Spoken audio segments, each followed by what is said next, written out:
In Vessel of Hatred, we travel south to Nantu, a region with both deep ancient jungles and vast sprawling plains. It's the last stretch of land in Sanctuary's eastern continent, and we've packed it full of experiences for every type of player.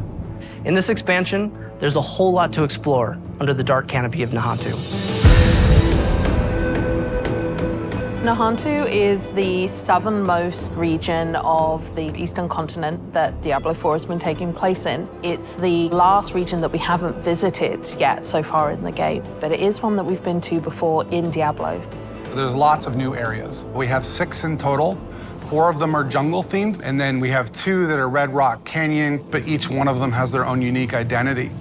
When you first arrive in Nantu, you're in this place called Lingering Hatred. This is high treetops canopies where you're almost walking amongst the branches high above the jungle floor. Imagine a thick canopy that the light is just barely poking through. The whole area has been infected by this thing called the Hollows infestation. The Hollows are a new enemy that's associated with Mephisto. They themselves are kind of like a tar-like substance creature born straight out of the depths of hell. It feels a little twisted. There's a sickness to the area itself. Humans have ventured into this deep part of the jungle where there's all this poisonous plants and flora. The dregs actually started experimenting with eating these hallucinogens, and it put them into this aggressive psycho rage.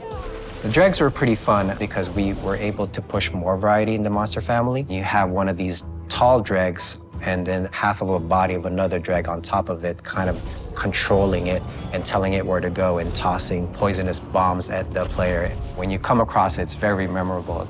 And then we've also got the area of Tenganse, where you've got the Tenganse Plateau, which is full of these red-rocked plateaus and canyons. Imagine getting up above the land.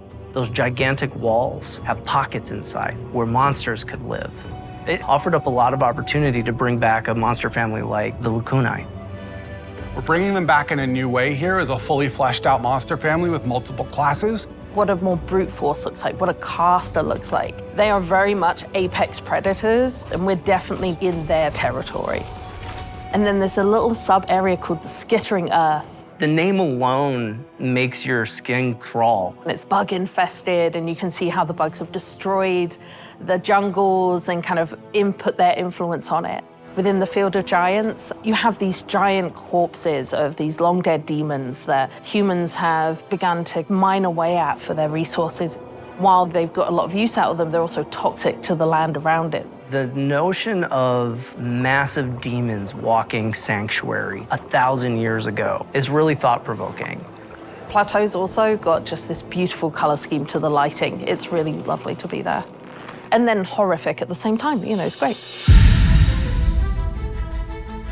The Mercenaries in Vessel of Hatred are a group of people who we like to describe as ordinary people with extraordinary skills. They have the same level of will to fight against the demons of hell. And there's 4 mercs that you can collect over the course of the campaign. It starts with Rahir, a blacksmith and a shield bearer, is a more defensive fighter. He's able to go in there and soak up damage, use his shield as a bulwark against the enemy. You meet him early on in the campaign, and he's one who introduces you to the mercenary network. You end up finding acquisition quests for 3 other mercs that you can find throughout the course of the story. Subo, the drunken archer, is going to work really well for people who want someone who's out of the main melee, in the back, offering utility and that kind of range support.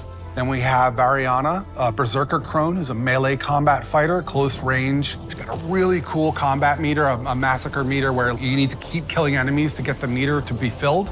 She's got a bunch of really interesting utility skills that you can kind of build in. Finally, we have the demon child Aldkin, who's a magic user who can transform himself from human form to demon form and join you in combat. There's this really great reinforcement ability where you can take one of the mercenary skills and attach it to one of your powers so that when you use that skill, it calls them in to do a specific skill. With the Mercenaries for Vessel of Hatred, one of the things we are expanding on is the skill tree.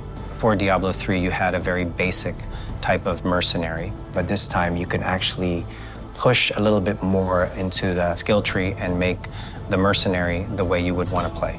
Going through each mercenary progression arc and outfitting their skill tree so that it's complementary to your character build, I think that's where the fun in the mercenary system really lies. The Dark Citadel is a new in-game feature that's coming in Vessel of Hatred. It's an entirely cooperative player experience. All the mechanics within it are based around you working together with your party members to solve the challenges and face the first Khazra hordes within. One of the outcomes of the Mage Wars is this giant crater and all the souls that were kind of lost in it from those wars. The goal of the first Khazra, who are kind of the original Khazra, they're using the powers within the Citadel found within this crater to perform experiments to try and bring back their dark god. Only recently, people have started going missing. They head into the Khazra region, they disappear, never to be seen again. So it's clear that whatever they're planning is about to come to fruition, and your job as the players to get in there and stop it.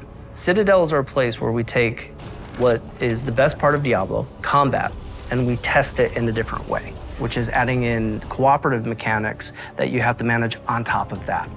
For example, a boss has an attack, and as a player, you have to collect an item that allows you to reflect the attack back at him. So there's a little bit of a Twitch level mechanic there where you actually have to time your reaction shot. What's interesting about it is when you get multiple people in there, we're each responsible for reflecting that shot once, so we all have to sort of master the timing of that move. You can't do that kind of thing without coordinating as a team, and that's sort of the example of what Citadel gameplay feels like. When designing the Citadel, we designed a lot of really cool bosses. And so one of the things that we did is we took that design and made like armor sets for each of the classes. That way you feel like you took their armor and you feel like you're wearing a little bit of them after your victory. We also have a currency that's dedicated to the Citadel where, as you play through, a vendor can be interacted with to buy custom cosmetics that are unique to the Citadel. You can play with 2 people, but the ideal experience is for 4. In order to facilitate that, we've built an all-new Party Finder feature, and the community has been pretty vocal about wanting this for a long time. It made a lot of sense to us to pair it with this new Citadel mode. It really is an activity that's geared towards people who love to play together with their friends or with strangers and enjoy that cooperative gameplay. I cannot wait for players to get into the world. I'm really just excited for people to see all the little hidden storytelling elements that the team has fit in. There's interesting things to find and see and discover around every corner, and it's just a really great experience getting to explore Nantu.